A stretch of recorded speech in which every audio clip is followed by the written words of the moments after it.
Electricity में, physics में previous video में हम लोग ने देखा सीरीज कॉम्बिनेशन ऑफ रेसिस्टर्स। हम देखने पा रहे थे कि जब रेसिस्टर्स को इन टू इन कंबाइन किया जा रहा है तो उसे सीरीज कॉम्बिनेशन कहा जा रहा है। हम लोग देखने पा रहे थे कि जब एक रेसिस्टर का पॉजिटिव पोल अगले रेसिस्टर के नेगेटिव पोल से और फिर इसका पॉजिटिव पोल अगले रेसिस्टर के नेगेटिव पोल से जब कंबाइन किया जा रहा था तो इसे कहते हैं हम लोग क्या, सीरीज कॉम्बिनेशन ऑफ रेसिस्टर्स।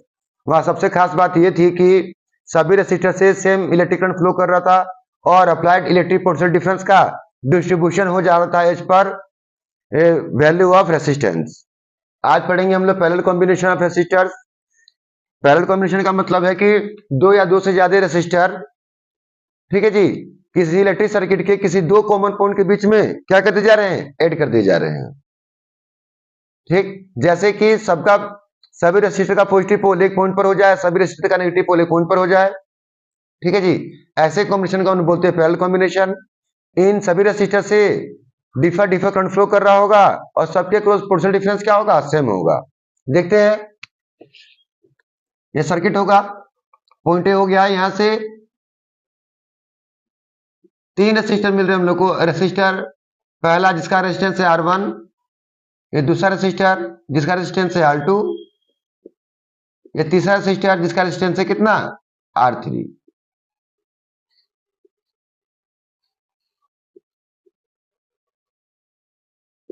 ये पॉइंट ए हो गया, ये पॉइंट बी हो गया।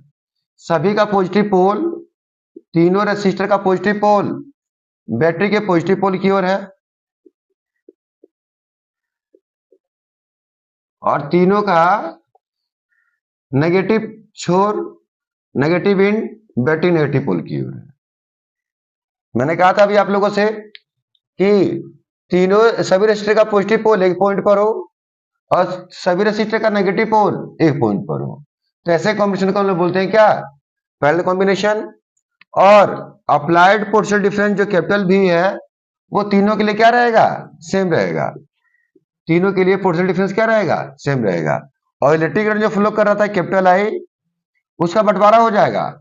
R1 से होकर फ्लो करेगा कौन, करंट I1, R2 से फ्लो करेगा करंट I2, R3 से फ्लो करेगा करंट I3। तीनों करंट आगे जाके फिर वेव में मिल जाएंगे और फिर दोबारा क्या बन जाएंगे, कैपिटल आई। करंट का डिस्ट्रीब्यूशन हो जा रहा है और potential difference across all the resistor constant रह रहा है, सेम। अरे एकदम अपोजिट है किसके, सीरीज कॉम्बिनेशन के। सीरीज कॉम्बिनेशन में पोटेंशियल डिफरेंस का बंटवारा होता है, करंट सेम रह रहता है। यहाँ पे करंट का बंटवारा हो रहा है और पोटेंशियल डिफरेंस सेम रह रहा है।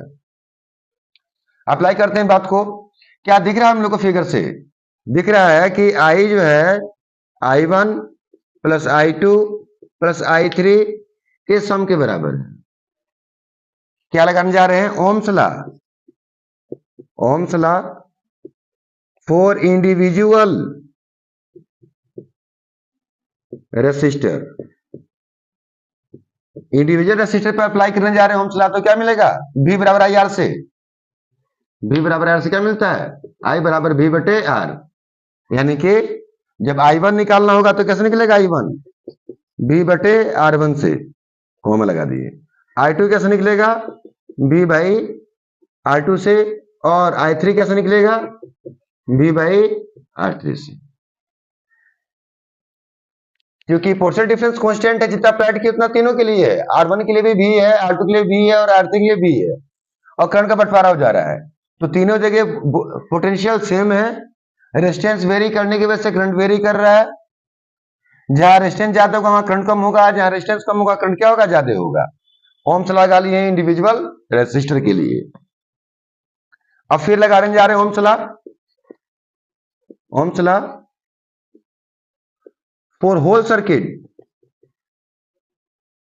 पूरे सर्किट पर अप्लाई करने जा रहे हैं।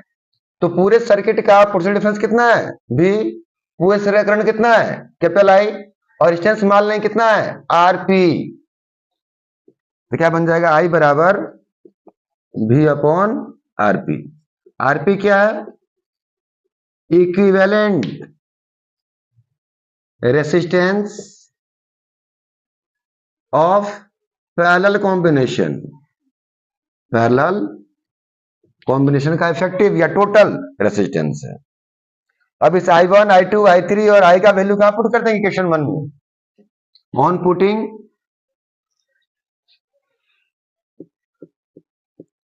Putting value of I1, I2 and I3 in equation 1,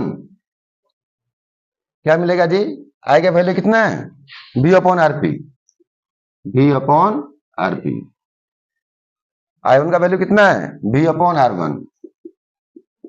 I2 का value V upon R2। I3 का वैल्यू V अपॉन R3।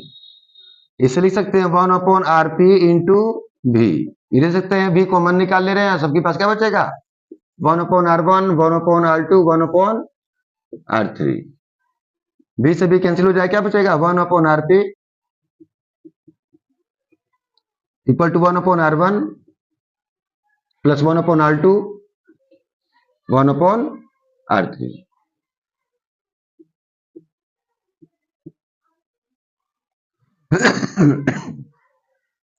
क्या पता लग रहा है हम लोग को कि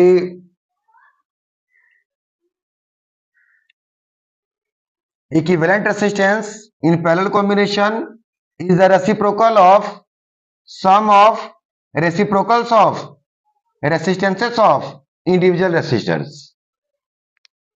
इक्विवेलेंट रेसिस्टेंस का जो रेसिप्रोकल होगा 1 बाई जो वैल्यू होगा वो इंडिविजुअल रेसिस्टर के रेसिस्टेंस के रेसिप्रोकल के सम के बराबर होगा।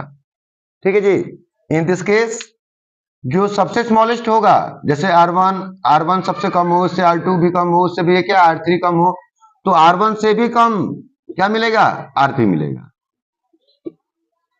ठीक है जी। बोल सकते हैं इन parallel combination of resistors equivalent resistance is smaller than the smallest resistance used in combination. ठीक है जी। कुल मिला के हम ये बोलना चाह रहे हैं कि इफेक्टिव रेसिस्टेंस जो है यहाँ पर क्या हो जाने वाला है? कम हो जाने वाला है। सीरीज कॉम्बिनेशन में इफेक्टिव रेसिस्टेंस बढ़ जाने वाला था, यहाँ पे इफेक्टिव रेसिस्टेंस घट जाने वाला है। तो फिर यदि V बराबर IR के हिसाब से देखा जाए तो R का वैल्यू घट जाने वाला है, तो सेम पोटेंशियल डिफरेंस के लिए I का वैल्यू क्या होगा? बढ़ जाएगा। यानी कि इसका मतलब है कि पैरेलल कॉम्बिनेशन ऑफ रेसिस्टर का प्रयोग हम लोग कहाँ करेंगे?